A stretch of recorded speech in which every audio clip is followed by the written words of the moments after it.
except that you have to make it 5. It's all right. Just come a little bit forward. And do you all want a mask? It's your call. You are masking. Do you want a mask? No. Okay. You're all right. I'm okay with it. Right. You're okay with it. Just saying, we're just trying to fight off the inevitable.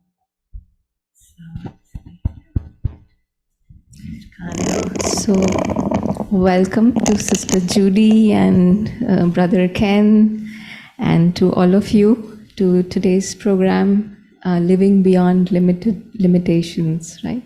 Living Beyond the Limited.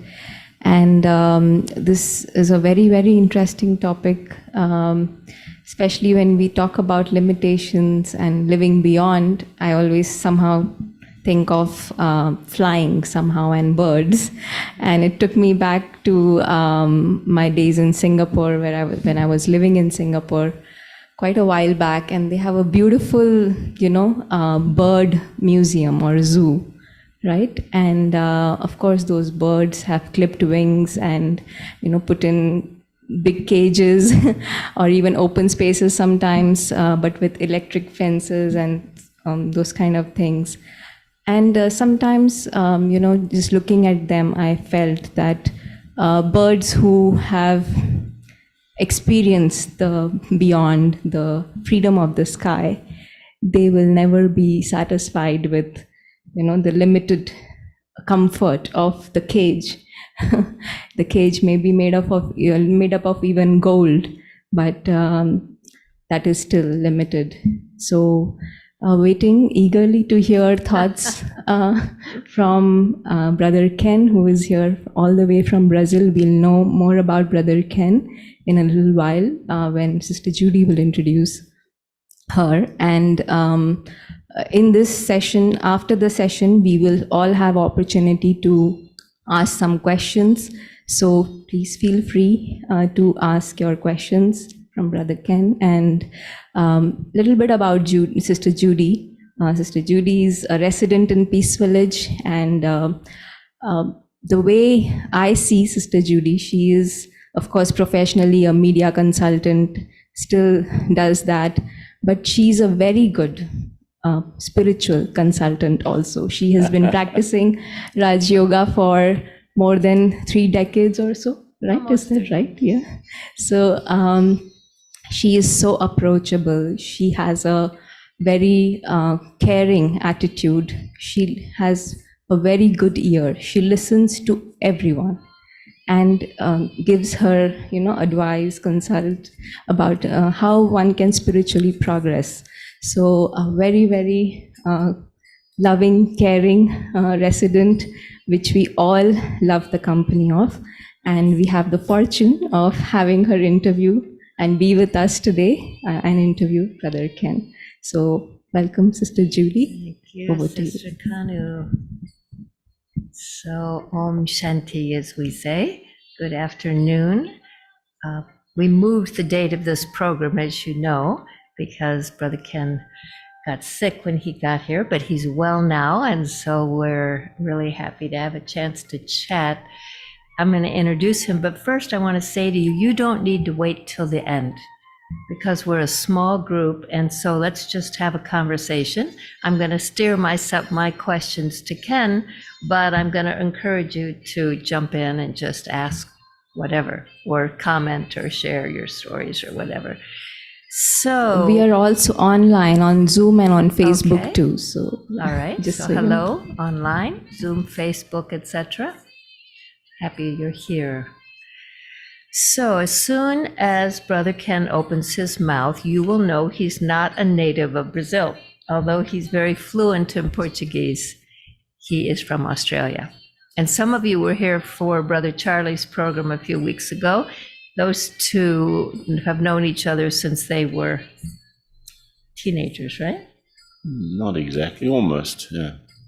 Young men. So, but Ken is unusual, so I'm going to tell you a few things about him. He is a meditator and teacher of meditation for over 45 years. He coordinates the Brahma Kumari's activities in Latin America, all over Latin America, even though he lives in Brazil. But he's also a management consultant. He has been a campaign consultant for politicians.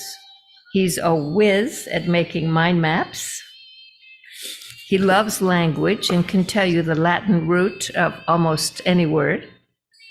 He's an author. How many books? 19. 19? Many books, and many of them in our bookshop. He's also a composer and a musician. We were going to press him to sing to you, but I think he's too recently well to actually sing to you. We may play it one of the songs. If I sing, my voice would sound like Rod Stewart. It's not a bad thing. And he even was a perfumer long, long ago. I know, who knew that? So, but today, he's going to chat with us and enlighten us about this theme of living beyond limitations. And there'll be plenty of time for questions, so I want you to feel free to check in. One of the things I really enjoy about Ken is he's got a very, very interesting mind. He has a lot of references, a lot of experience, and he makes every topic really fun. So I'm going to start with the obvious. What do you mean by limitation? Do you mean not much money in the bank, or need a wheelchair to get around? Or what do you mean by limitation, Ken? Of course, there are probably different levels of limitations. Physical limitations for some people. Though even that, I've seen people overcome severe limitations. There was one guy coming to our centers in Brazil, one of the centers, and he became blind when he was 15.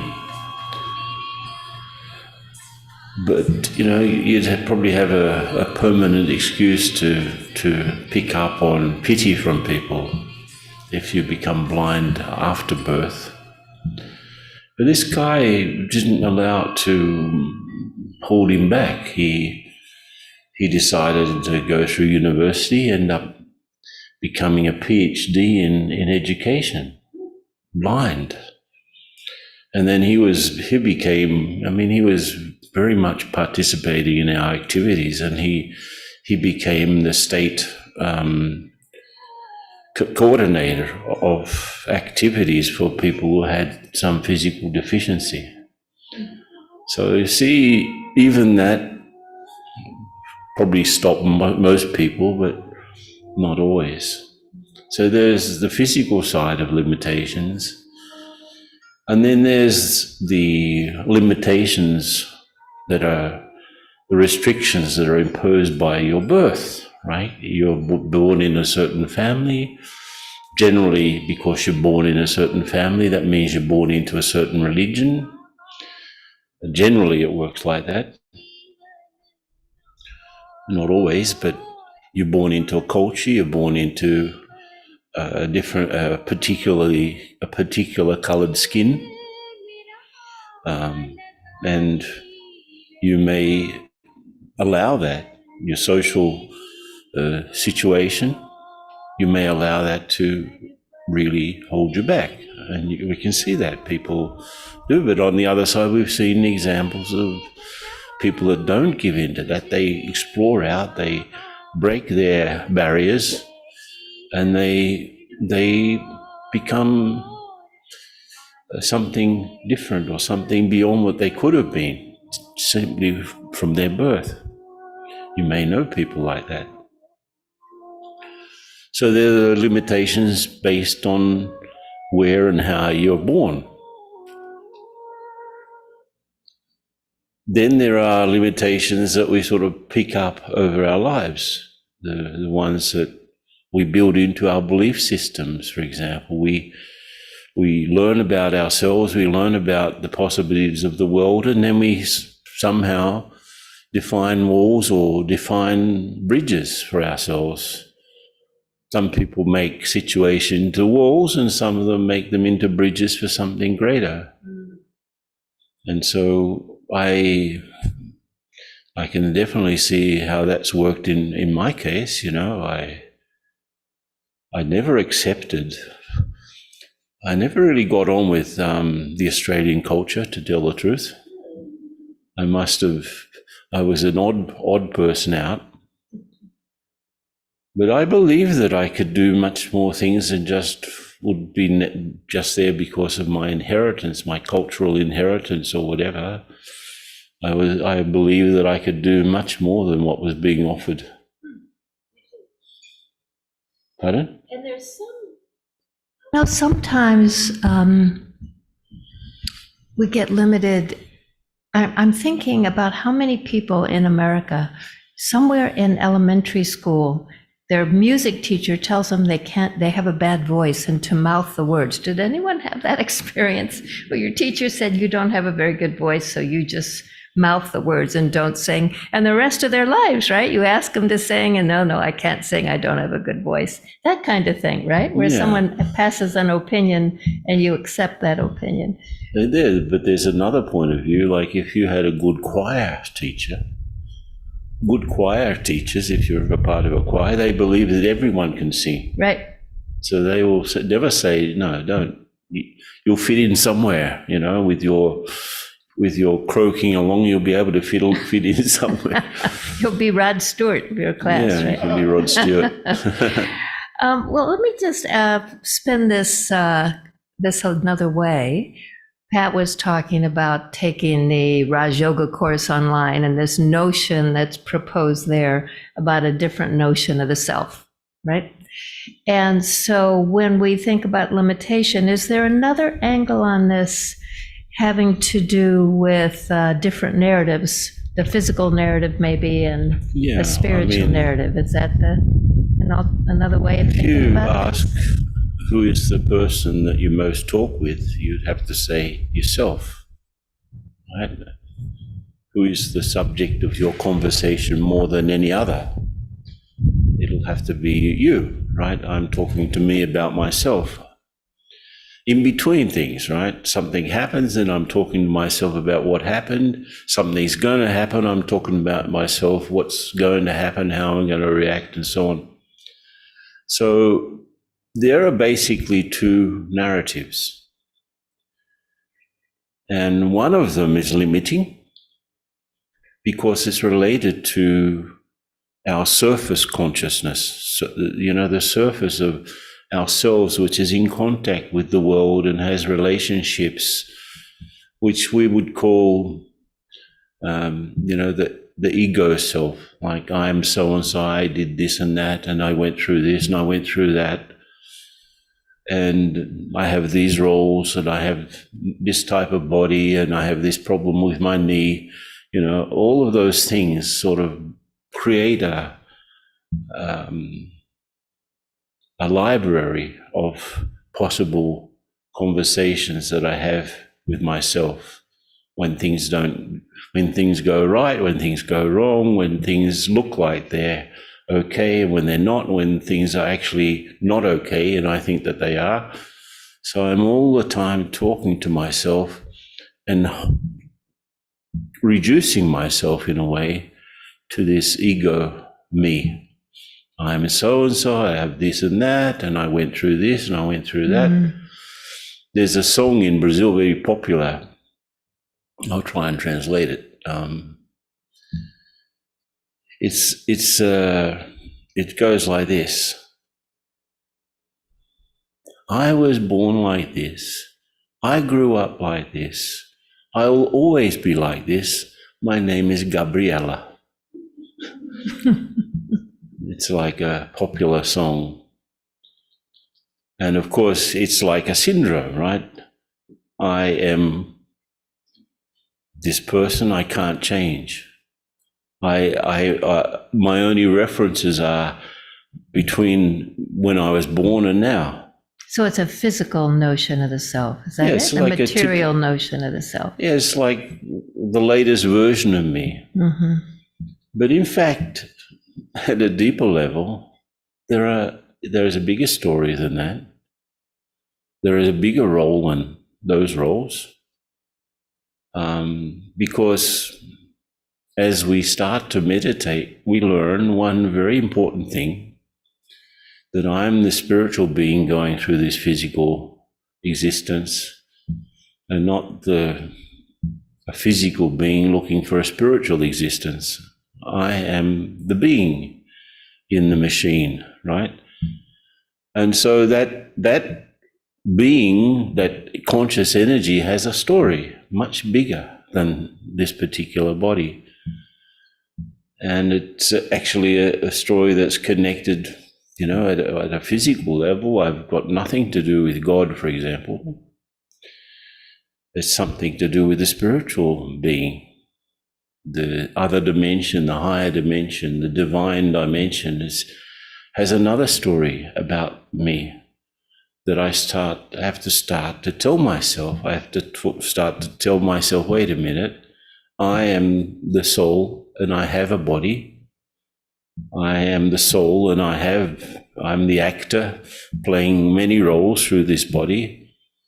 I am not this story only, this is just one of them, and I'm the protagonist of many stories. So by redefining myself, by changing the narrative, in other words, I start to have an experience of not being hemmed in by anything. I'm free, actually. I don't have to make effort to be free, I am free. I am free in this other story. Okay, so if the physical story of myself is about just the body, just what hems me in this spiritual narrative, how does the self manage to remain free even when it's going through difficulty? Wouldn't the difficulty be a limitation? Or is there another way to think about that? In other words, so let's say that I had something happen that made me afraid. And so I'm walking around in fear. Is that the unlimited self with a limited moment? What's going on with that? Do you see what I'm asking? Not yet. No, all right, let me say it another way. So what I think you're saying is, okay, there's two stories. There's the story of the body, born on this day, living in this way, playing this role, living in this town. There's the story of the soul, maybe not ever born, eternal, light, consciousness, living through this body, and fundamentally free for that reason, right? Yeah.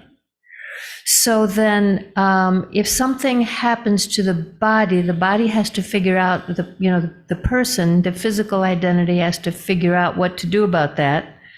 I got COVID, I'm having relationship troubles, my check bounced.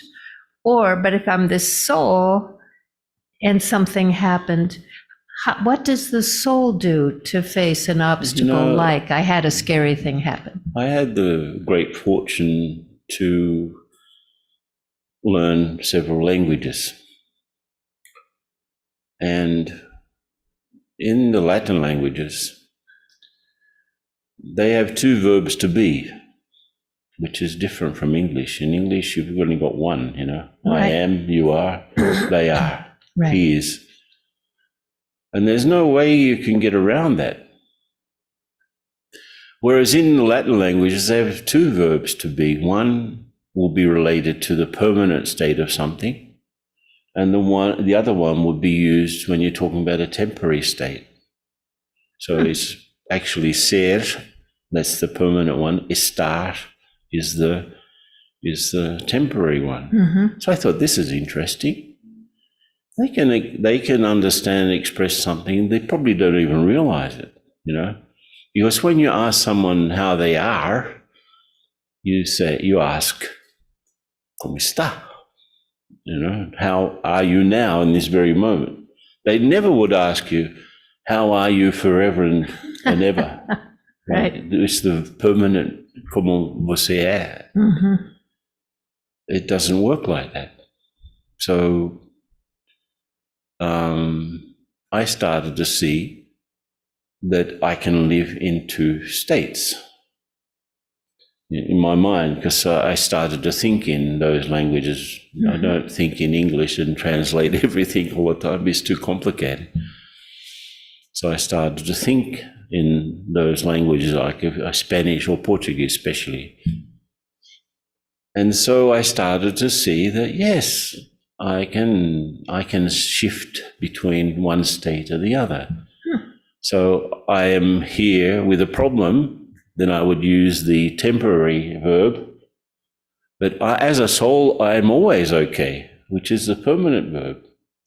So it's like you play this game of going in and out of a temporary state. Now, I don't know how you do that in English, because it's just you don't have that. We don't have the language for it. Don't have that difference. But for example, I have, let's say, a problem with the body. This recently I had COVID, right? So I don't think that I have COVID, so I don't use the permanent verb. I'm sick. I'll use the temporary verb. I'm sick now, right? I'm from this period to this period, my body's sick, but I'm not. I'm okay. The body's sick. So this sort of jumping in and out between one state and the other is very entertaining for me. And I don't even know if our Spanish speakers here are aware of it. Maybe it's because since you've been living with that since you were a baby, you may not know. But that's how I am happy always. But I'm temporarily unhappy because of this or that.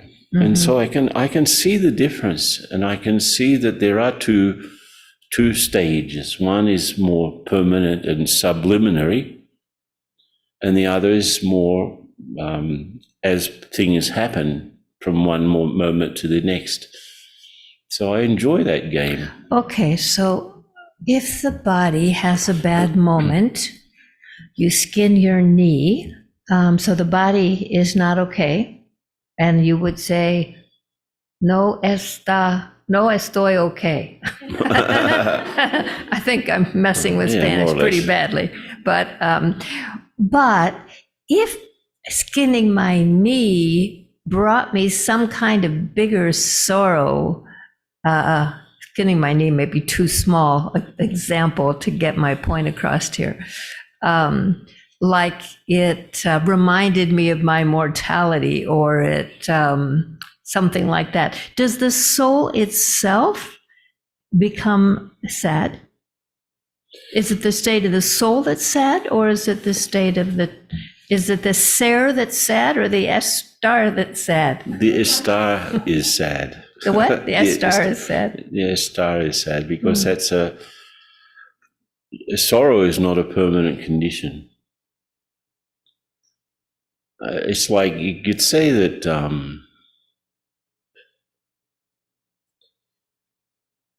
it's probably a little bit playing semantics here, especially since it's an example in another language.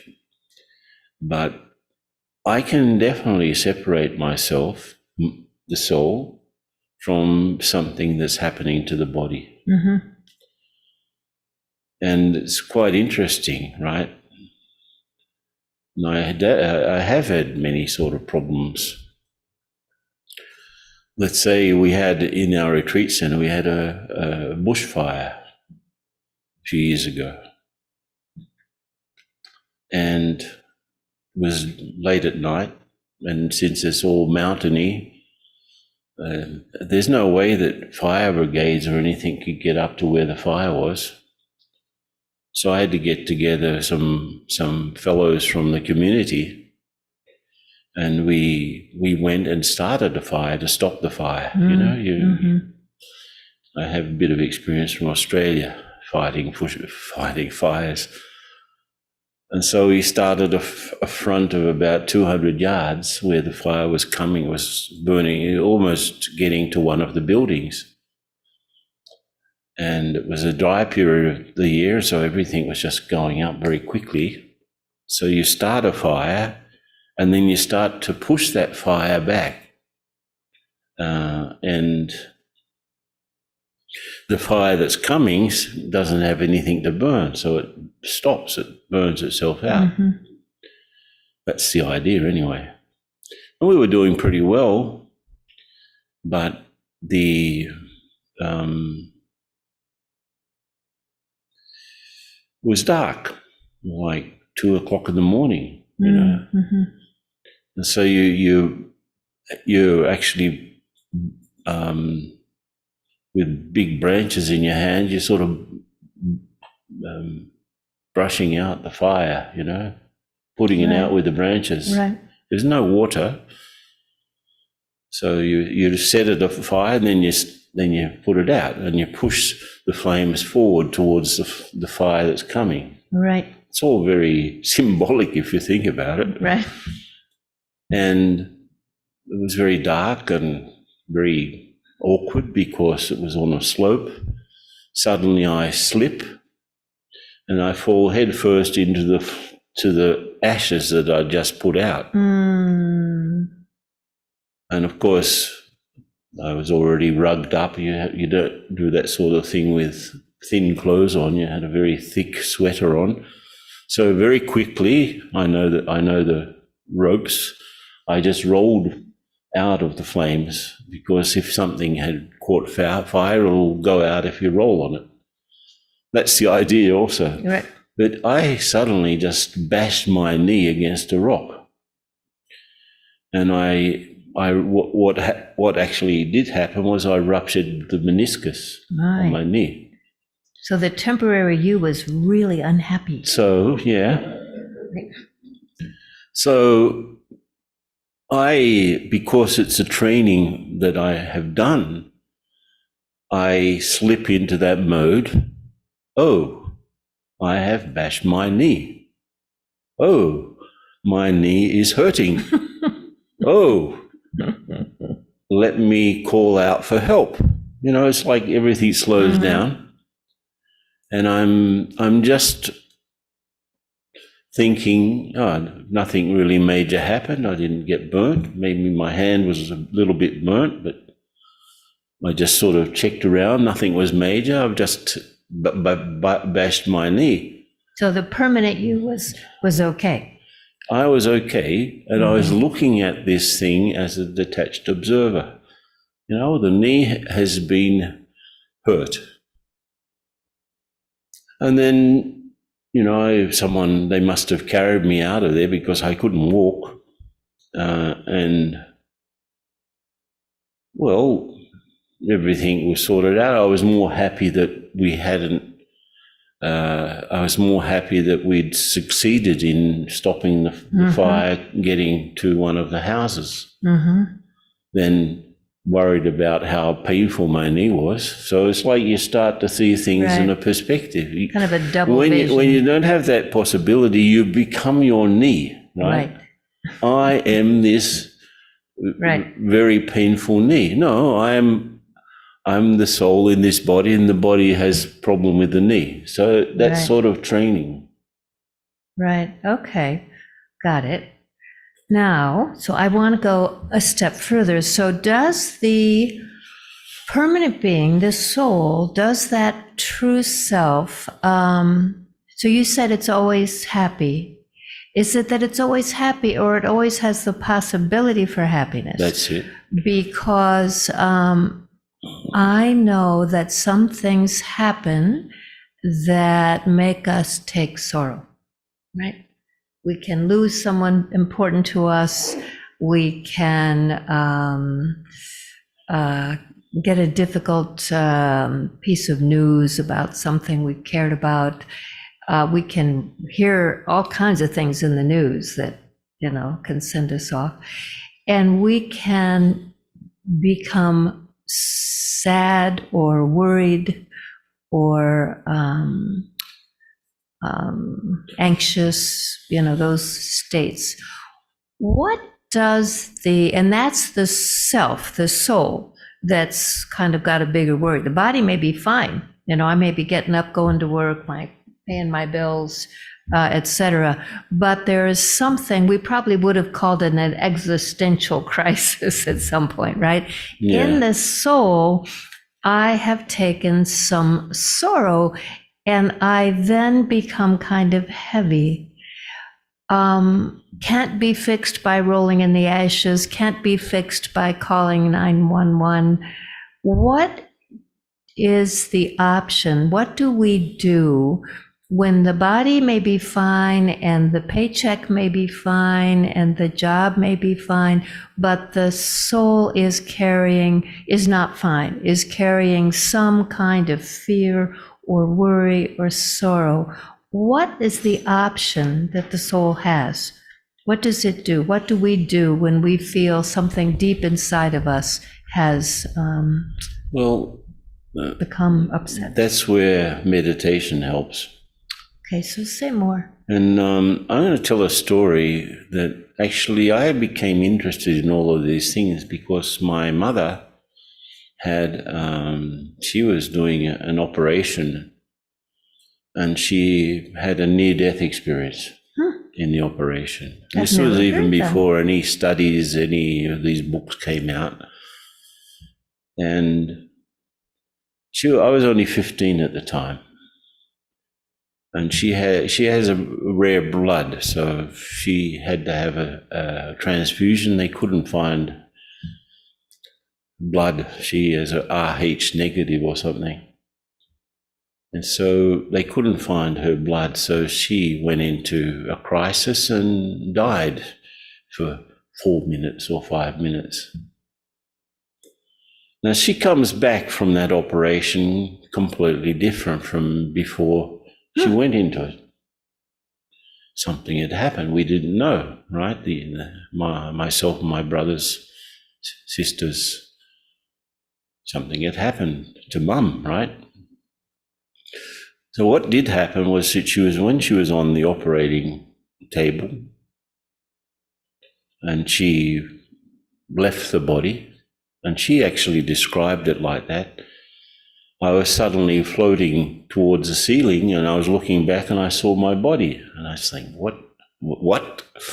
Now, how can you see your own body if you are the body? I mean, that was our reference at the time, right? What can see the body if you are the body? What can see the body from a distance? And so she said, no, I was floating. It was such a pleasant experience, she said. And I was sort of floating off, and I saw them trying to make my body come alive again, to resuscitate it, doing CPR and stuff. And at the same time, I was just wafting off into this sort of, and she said it was like there was some light all around me, and it was as if I was going along a tunnel. There was light at the end, like many of these. Like the stories we hear, right? Like many of these stories tell that. And she was just feeling so pleasant.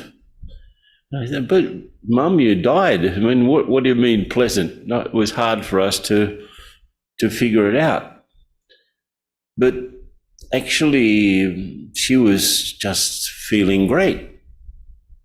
And any burden had been removed, and she was looking back at her own body and thinking, then she thought, oh, what about the kids?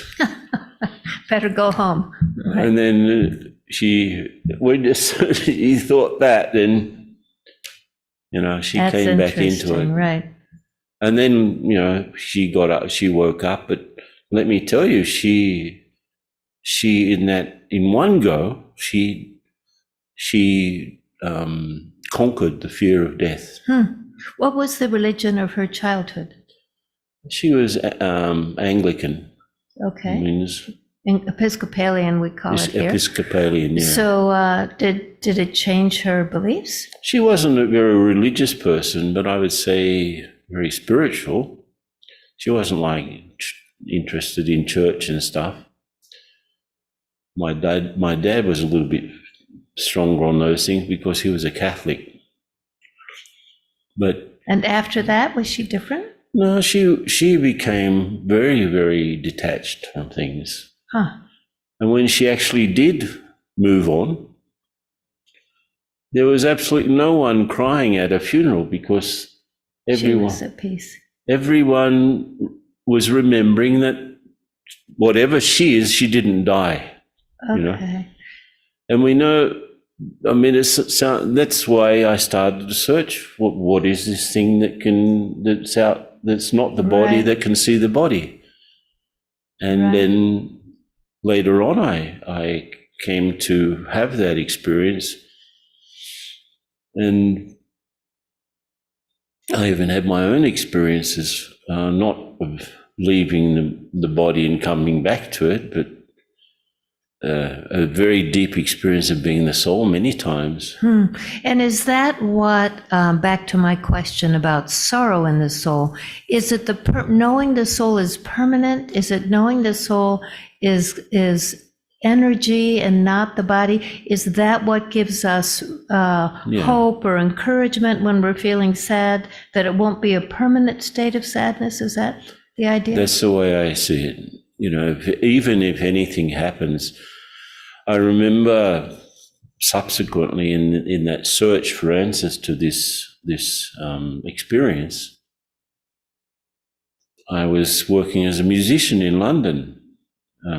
This is when just before I came to Brahma Kumaris, and let's say my partner in playing in different gigs, and actually we used to do a lot of busking, you know, playing in the street. It was pretty profitable, let me tell you. But this guy was completely unreliable. He was a flute player. He was from California, flaming red hair, you know, and he played really good flute. And so, but he was completely unreliable, and I was unhappy. I don't want to get stuck with this guy. It's too harrowing. So I decided to go and think for myself. And I was in West London, and I decided one day I want to go to Epping Forest, which is about 15 minutes walk after the last station on the underground, going east in Essex. And it's a beautiful forest, so I decided, let me go and sit in the forest and think about these things. And when I got into the station, it was a fine sunny day. It was was the end of March. And when I got out at the other end, it was snowing, completely unusual for March in London. Anyway, I thought, oh, since I'm here, I may as well go. And as I went and sat, everything was completely white, freshly fallen fine snow, but it had stopped. I was like brilliant silence, right? And I was sitting there on a bench. There wasn't anyone around. It was a weekday, so not many people. And suddenly I'm pulled out of my own perception. Like I was looking at my feet and they seemed so far away. Yeah. Then I was looking at my hand. Wait a minute. What are these hands? They felt like strange things. The hands. You hadn't taken any psychedelic drugs? No drugs. Just checking. No drugs. I want to make sure we're dealing with it. It was like in mid-morning, you know, just completely okay. And then I started to feel separate from my own thinking. So I was watching my thoughts, and I was, this is interesting. And I, at the same time, felt so much peace, so much love. And that lasted, I guess, for about that whole experience of being amazed by things lasted about 3 days. Even when I went back across town in the metro, everything was just amazing. Now, what made it stop? Well, I decided to leave London. And you had to think in a different way to leave London? Yeah, I decided to go and think about this experience, right? What is this? What is this? And subsequently I understood that it was actually just a natural experience of soul consciousness. Huh. Okay. And it ended because you started thinking about it, actually. Yeah, it ended because I started to think more about it. More of a regular kind of thinking. Anyone else had experiences like this? Have you? Can you share? Do you have a mic, Susan, wherever you are? Or Kanu, sorry, I couldn't remember who was. Tell everyone your name and then share if you would. Hi, and thank you both for this and everyone here. My name is Greg. In 2019, on the 1st of June, I was planning a spiritual retreat with several people. We were to hold it about 10 miles from here at the Xenia Resort. And on the way home, all of a sudden, out of nowhere, a car, as I was turning left into the driveway, came out of nowhere and hit my car and knocked the front of the car off into the road. I was dazed by the airbag, which was like an explosion, which pushed my glasses into my eye. And I was just stunned. I had a good friend with me. We were pulling into his house in Bethel, Connecticut. And I had been a fireman, a volunteer in my high school life. So my first thought was someone's going to get hurt by my car, which is in the road, and step back in to pull that away. And someone came. That's amazing. That was your first thought? Someone's going to get hurt? I've got to get the car Yeah, out but of I the way? think that it brought me, being dazed brought me back to that time where, and my life has completely been a life of service for the past 20 or 30 years. So as I was pulling the front end of my car out of the road, still really shaken up, the car came down through and stopped and said, "Is everybody okay?" And my first thought was, "Oh my gosh, keep going." You know what I mean? We got to get this car out of the road and all the rest of it. Well, his lights blinded the driver. It was like 11:15 at night coming this way, and I was in the road on this side, and the car went through me about 40 or 50 miles an hour. And I believe, I don't see these things, but I've been told these things, is that had I stayed in my body, that I would have died in that day. But some have told me that angels came and pulled me out of the body. The experience that your mother had, that you had also as well, was that I was here watching this down here.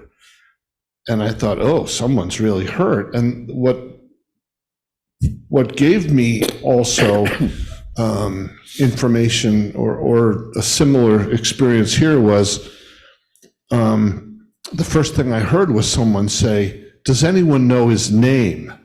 And being a former firefighter and on the ambulance corps, I thought, oh, someone's really hurt because they're trying to talk to that person. Well, that person was me in that moment. Wow, So it was very interesting to be there. But I've had several people tell me since that time that I'm very different than I was before that. And that I do believe that there was a karmic cleanse, an upgrade, and also the feeling of peace that I have now in meditation or just in the regular part of my life now. Wow. Nothing really ever matters except for things you want to accomplish. This So is the Greg 2.0. vision. yeah, I think there's a lot That's of us beautiful. That's quite a beautiful story. No? that have these experiences, Yeah. sister. I believe many of us have these experiences either in this life or others, or whatever, but it's part of our evolution process that we go through. And this sort of gets at this unlimited, this notion of the limited and the unlimited, which is what we're up to today, there are right? two Thank you, Greg. dimensions which are like intertwined, right? But we're only generally aware of the limited dimension. Sometimes we step over to the other one, and the practice of meditation can make me consciously step over to that other dimension. And that's how I can. You want to say something more? Since you've given me a microphone, and I used to be a journalist, I had a question based, Sister, on what you said before. Can the soul feel sorrow, or is it just the expression "just be" is there? I believe that the human part of me can feel sorrow or happiness or all the rest of it. I think the soul is just part of this thing we, for lack of better terms, call the universe. Okay, Greg, thank you for bringing us back, because this is a question I want to play with. And so the question is, there's two parts. One is when we experience sorrow, is it the soul that's experiencing sorrow? And second, if it is whoever's experiencing sorrow, what is the most elevated method to transcend that sorrow? Ken, you want to start us, and then we'll let others, if they want to take a crack at the question, because it's an interesting question, right? Is it just my limited mind that is having a sad moment? Does the soul carry a kind of sorrow? And most important, what's the remedy? As I said, I've subsequently learned a lot. And I understand that there are two types of consciousness.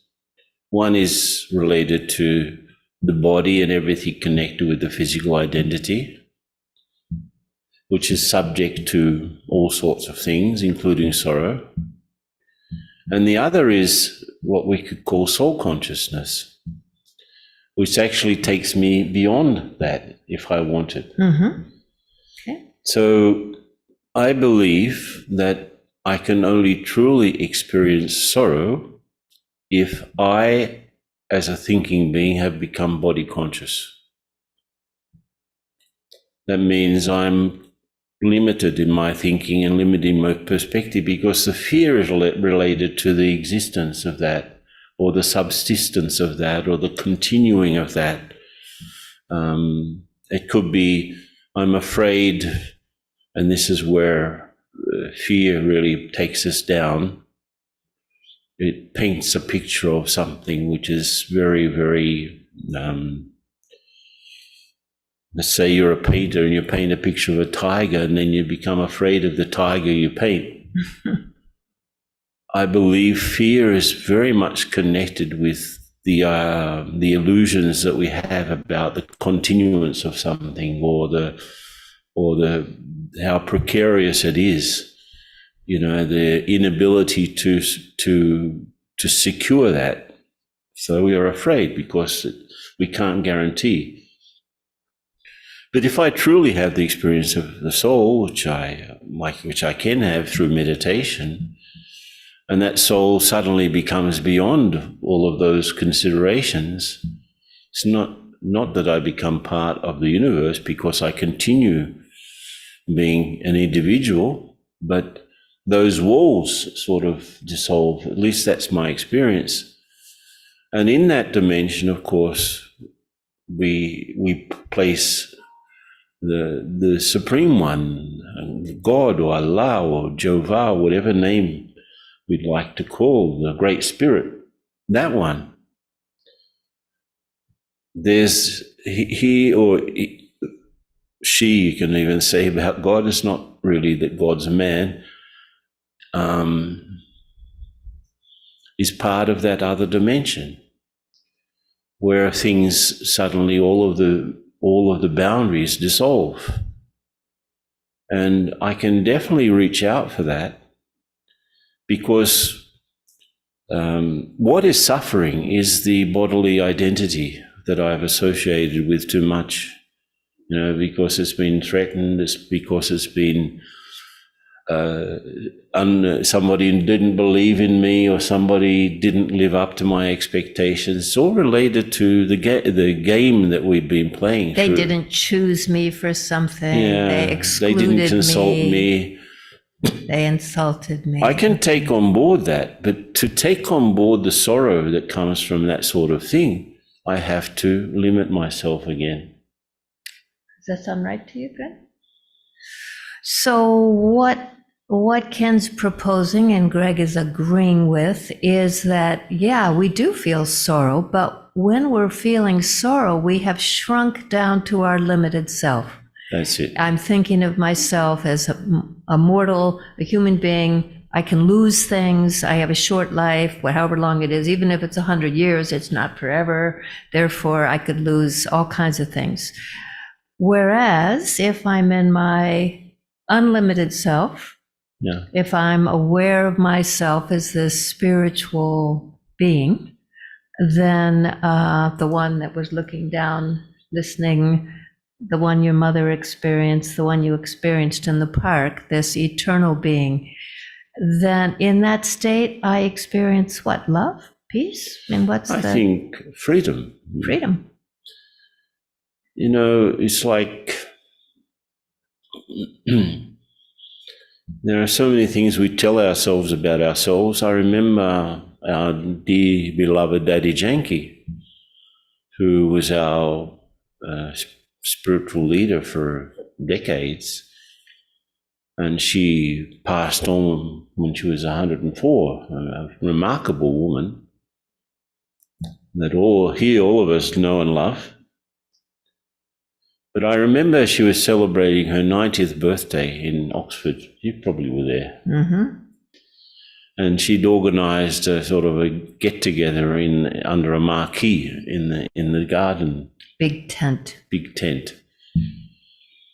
And she wanted us to do, instead of celebrating a birthday, she wanted us to sort of do a program related to serving from the heart. That was the name of it. And so everyone was sort of chatting on tables, round tables, and then everyone would bring up some question to ask her. So I remember a woman at my table, she said she was very unhappy about something, and she said, look, how can I serve someone who has betrayed me? How can I serve someone from the heart who has betrayed me? She was, if it's the woman I'm thinking of, Dottie had said, forgive and forget. That's it. And this woman said, forgive and forget. How about the people who flew into the Twin Towers? How about those people? How could we forgive and forget them? And she said, you not only have to forgive them, you not only have to forget that you felt any anger towards them. She said, you have to forget that the whole experience of your anger even happened.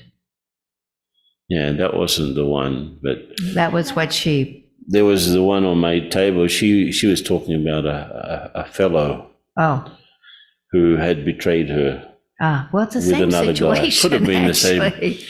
What do we do? But you're right. So what, we feel betrayed, we feel hurt. Now we're in our small self. What Daddy said to her, she said, first of all, you betrayed yourself. Mm-hmm. Because who told you to bet on that person? Who told you to, you expected that person to be always loving, always kind, always respectful, and so on, and the person didn't live up to your expectation. So who was the stupid one? So who allowed that your happiness to be in the hands of someone else? That's it. So there's an element of understanding that helps us, not just an element of experience. Mm-hmm. If I understand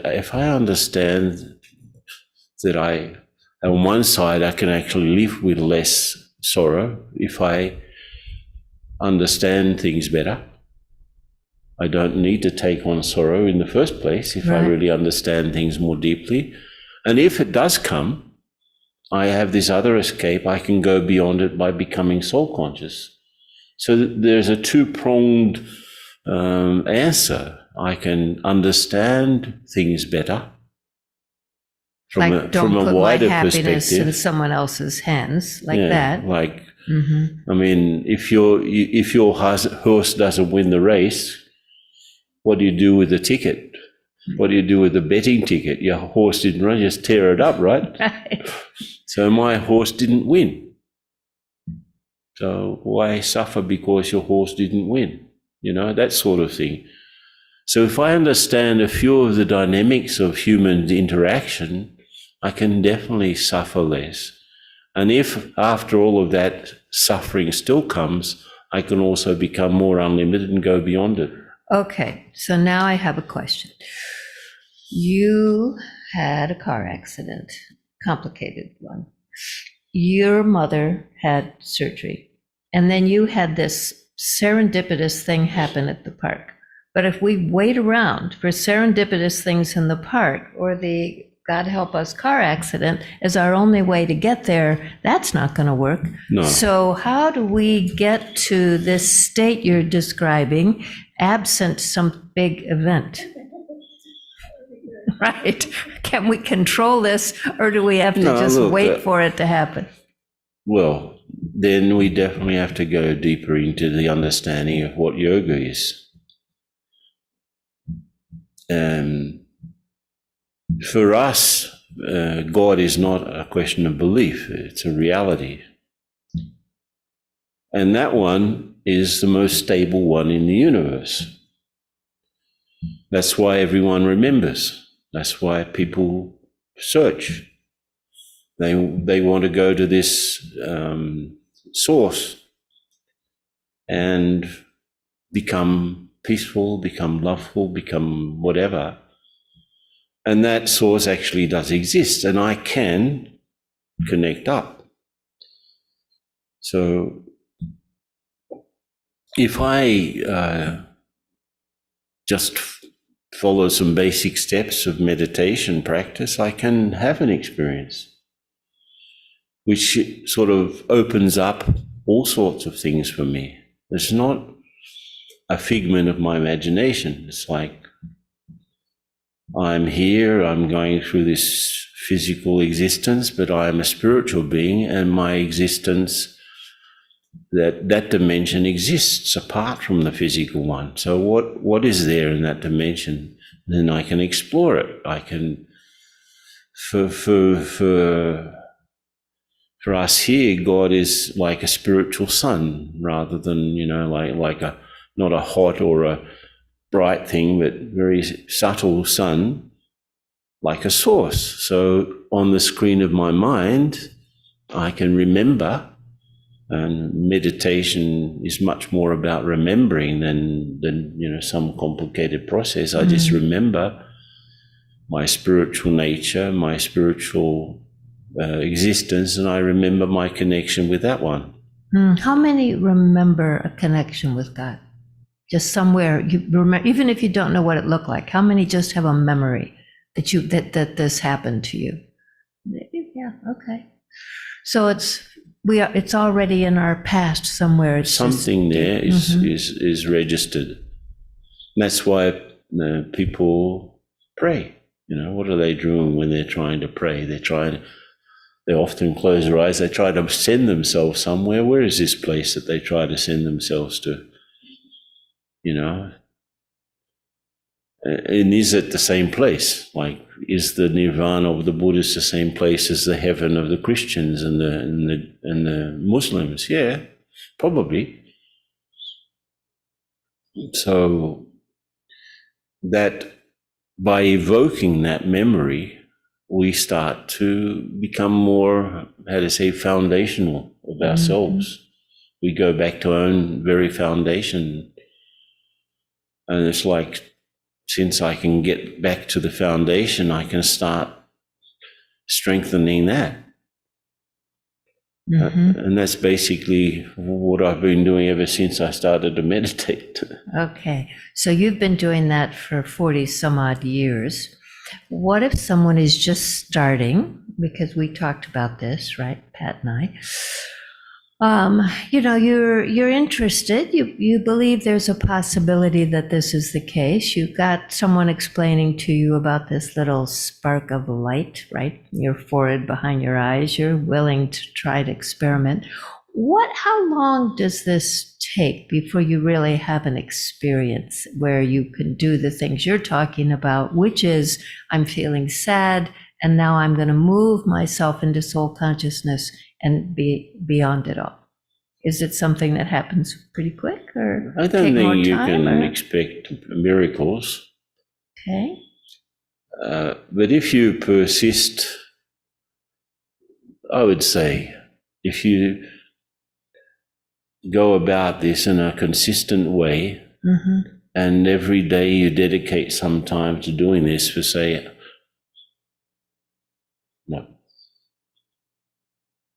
a month,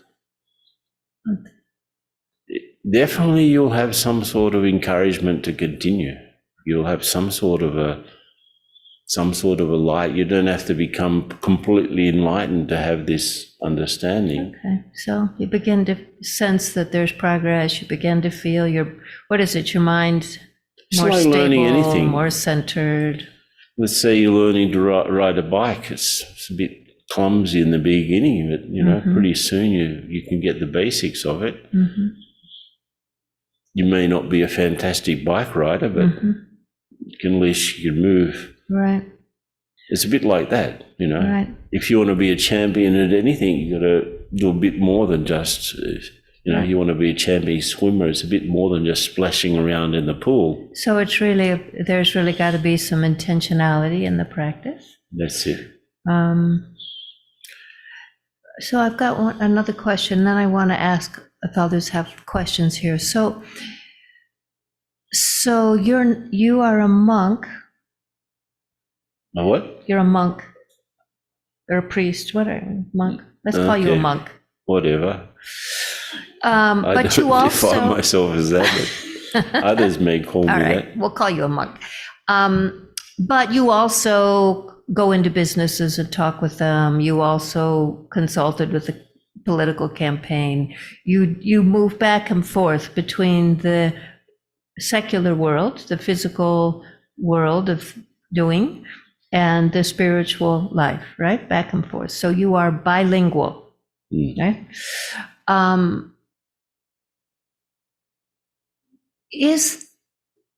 What's the advantage of being bilingual in that way? What does it allow for? Quite honestly, it's given me an enormous capacity of synthesis. Synthesis. So I can look at a complex situation and very quickly understand what the real deal is, what the real problem is, which helps enormously, Mm-hmm.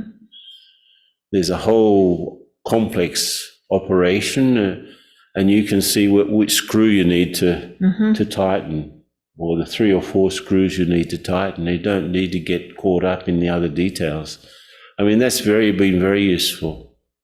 So I just declutter my mind, and I look at the whole thing and say, well, what are 2 or 3 things we need to do here? That's it. Mm-hmm. Okay. What about others? What does it allow? Greg, you're not a monk, but you're changed man after that, and you work at our favorite local place. You are our favorite local business, the Wellness RX. What does your bilingual capacity allow you to do? What are the benefits? What does it allow you to do? Do you mean being a human and being a soul? Bilingual? Is that Yeah, what you're saying? that's what I'm saying. I love meditation because it's like the greatest vacation ever. A lot of us are working hard these days. We don't have the time or the resources to go on vacation, and recently the world was shut down, so I can always find a vacation, even in 10 minutes somewhere. So your own mind, your own practice lets you just Yeah. step away. And I think that sometimes the duality, I would call it, of being a human and also being a spirit and being part of the greater consciousness is sometimes the biggest challenge, which I believe we've chosen to take this challenge and come here for that. Okay. To just enjoy going back to vacation, which is Right, the stepping out. meditation All and right. that process. I like it. I Pretty like good. it. Yeah, very nice.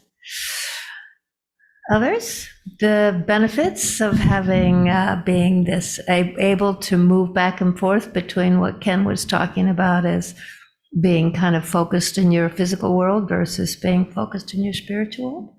Anyone else have a take on that? There's one thing connected with that, is that people have a sort of a stereotyped idea of what a spiritual person should be. Someone on the moon, completely disconnected with things. No. I mean, the sort of situation I got myself into professionally is like really complex deals, But I was enjoying, being able to have a wider perspective because I wasn't limited, and I could see things that no one else could see. So naturally, it was very useful. And people would say, "What do you do to be so calm? What are you taking?" Right. They ask. I don't know. I just meditate. Can I learn too? Yes.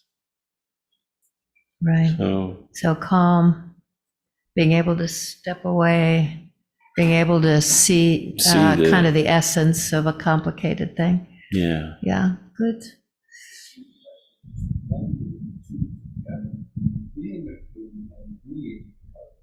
Okay, this is nice. So Greg is saying the secret is blending the two together. You have to go, Anita. Okay, thank you. I understand. Thank you. Okay.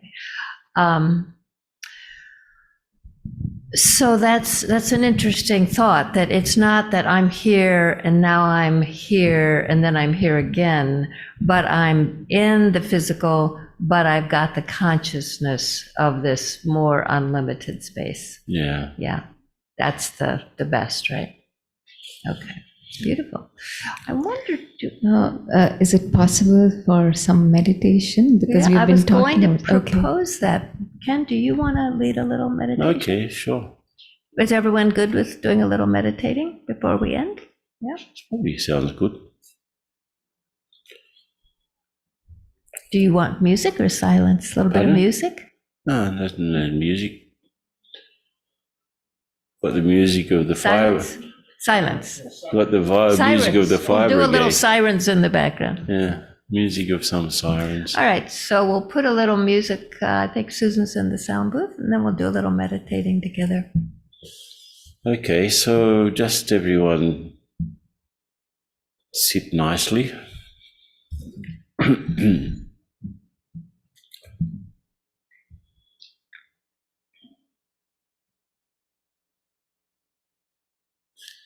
I become aware that there are these two dimensions. Like I look at the world outside, I'm aware of things and people.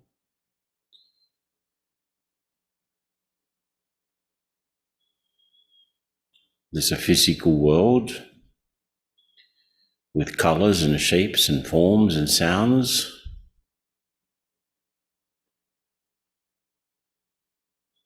But there's also a more subtle dimension where I can just be who I really am.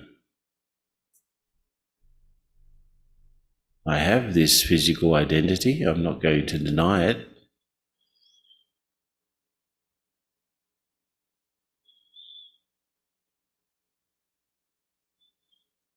And through this body, I've learned so many things, and I'm also not going to forget what I've learned. But at the same time, there's another dimension to things, and I just have to remember that dimension. I remember that I'm the spiritual being giving life to this body, which at some point I came into, and at some point I will leave.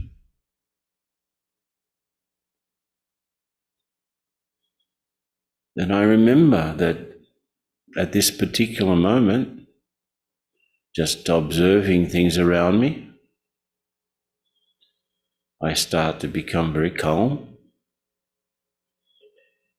I'm not jumping around anymore mentally, so I give myself a chance to experience my more natural state of peace.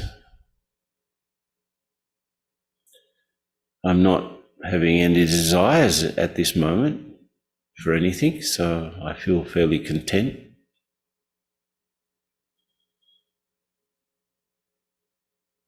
I'm not divided in many different pieces. I feel pretty whole and therefore more powerful. So I'm this spiritual being. And when I'm in my state of rest, I feel peaceful, more disposed to love, more content, more powerful.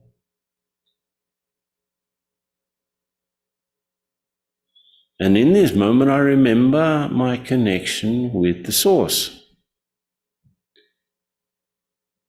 the one whom we have called many names,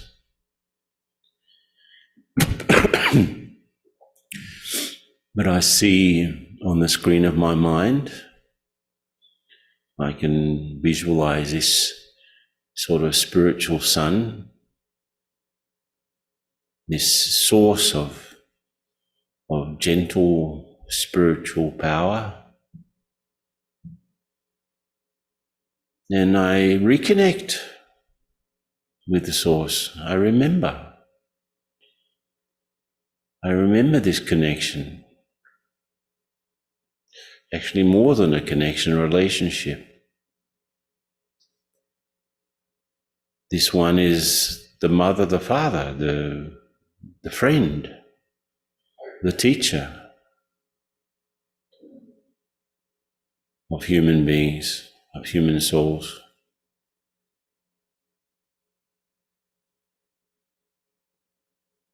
So I remember my connection, and that sort of keeps me beyond any limitation that was there. Gives me perspective.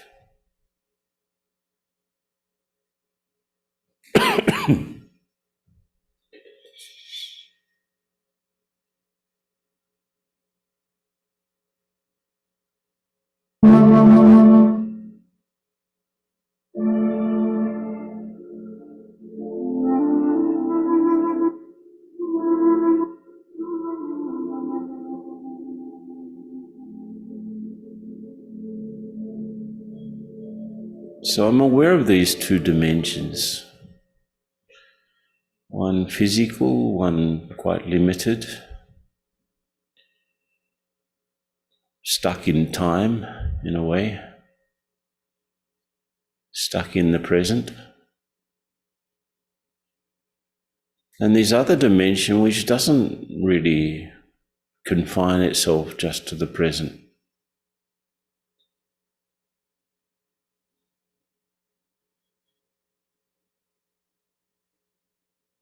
One in which I'm connected with others through very clearly defined relationships, but the other in which it can be beyond them in order to be able to help.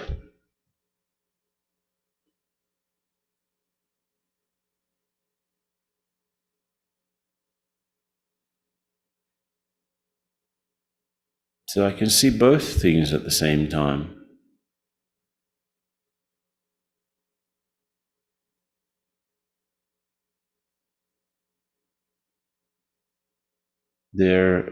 those two dimensions are intertwined.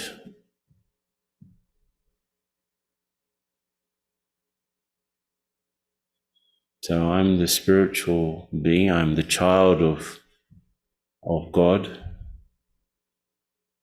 I'm the student of deeper things. And here on the stage of life, I play different roles.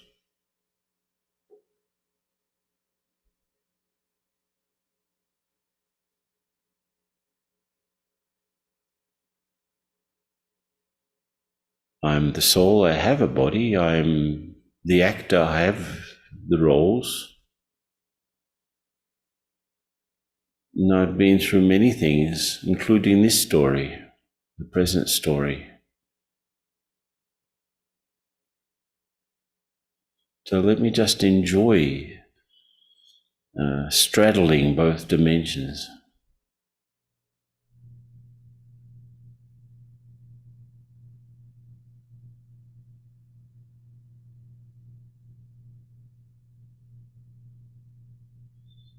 Now, little by little, let's just keeping this idea that I can go back to this state whenever I want. That gives me a lot of comfort. Let's gradually open our eyes and come back to the normality of this present, the room here.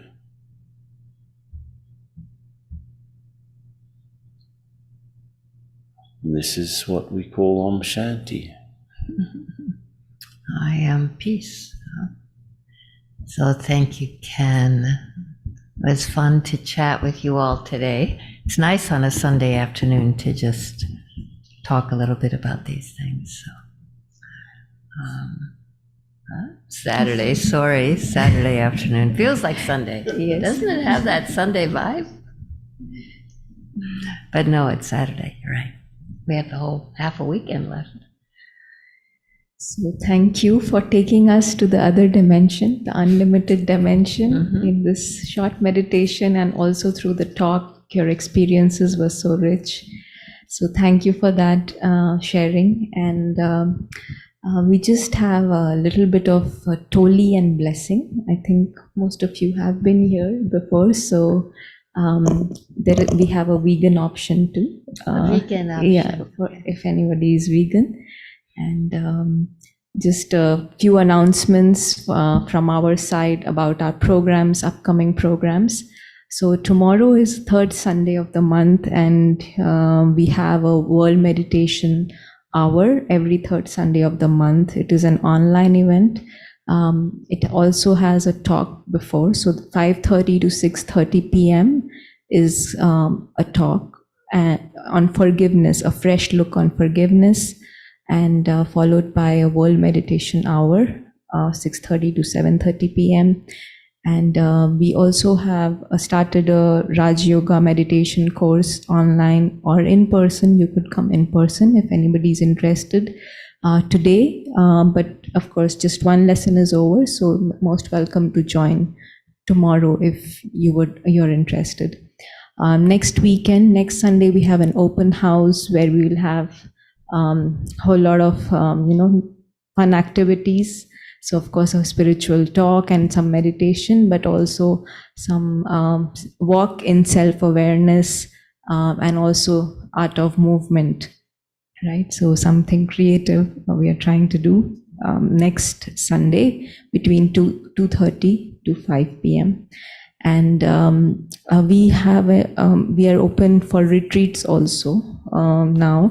So in the first weekend of November, I think it's the 4th or the 5th, and the flyers are all on our website, or you can collect some physical copies.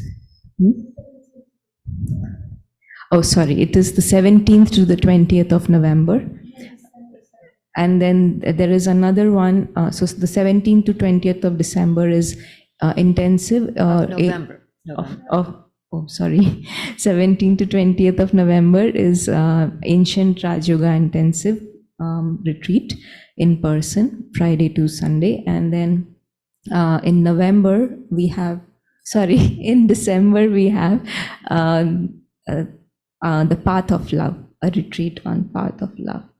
So please feel free to join us. These both retreats are in person. And then, aren't we in the evenings? We're doing. Yes, we have started the evenings. Thank you for reminding. We have started Monday, Tuesday, and Wednesday, 7 to 7:30. You're welcome to come in person for a meditation.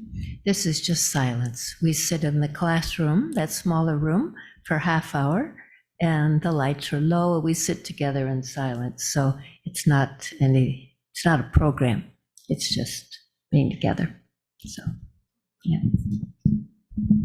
I have to at least say one thing. Though you all know that this program was rescheduled, and so I think that has something to do with the amount of people that are here today. So all of you who are here are very special because you have come to the program, and I want to thank you for that. I really wish there had been more, Brother Ken. But I like the small ones where you get a chance to really chat. yeah, For me, It's perfect. so it could be. Plus, later people will see the video, so it's really unlimited. All right, so I think I'm going to go. Oh yeah, this is what I wanted to say. As soon as I get back to the sound booth, which is about a mile away, I'm going to put on a song of Brother Ken's. Right, so that you can hear that that's going to be Brother Ken. Maybe we'll play 2 songs with Brother Ken. We'll see how much time we have. So that will be so his you voice. can hear singing. what he sounded like when he got rid of the flute player and he was all by himself, right?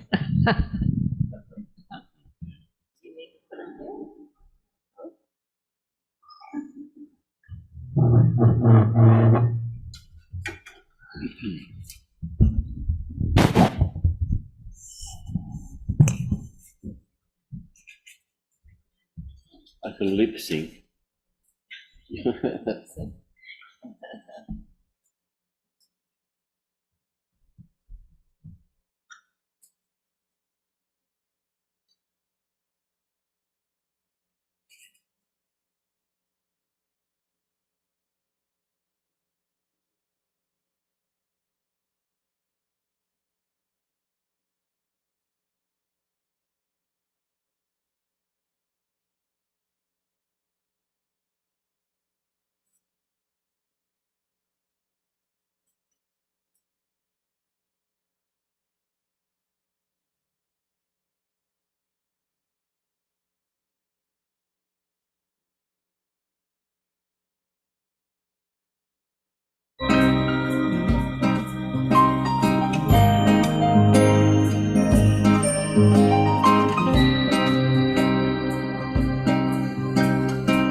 Echoes in the footfalls of our minds,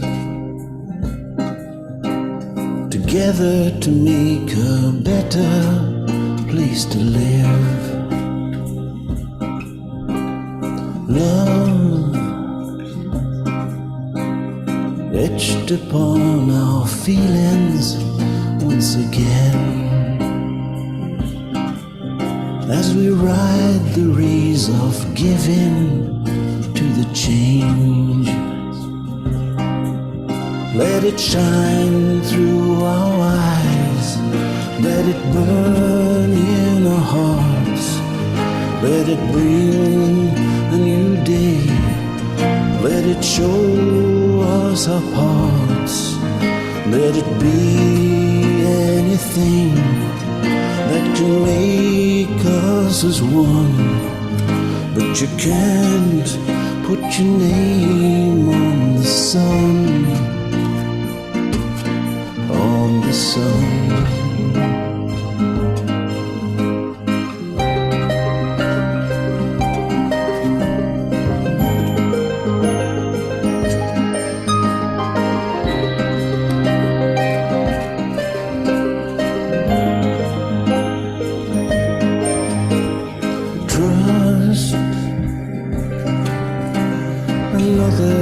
person's dignity as yours.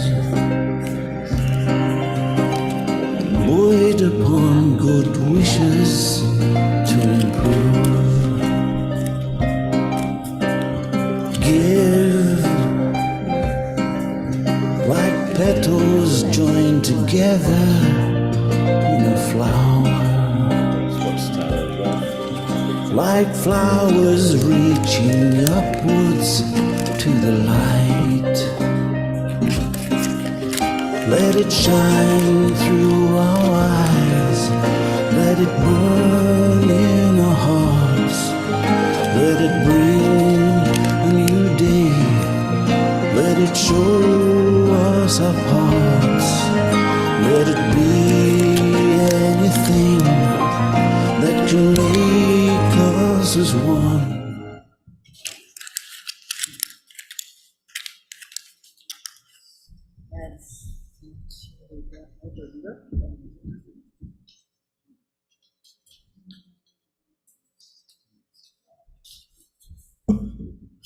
What's your blessing say? What is your blessing say? Golden heart is unlimited in its capacity to forgive, allowing space for others to change. Very nice. Stable on a throne of self-respect, you possess the purity of which you authority to honor that which is most noble. Wow, that's a big one. Yeah, that's a big one. Really big one. What is your blessing say?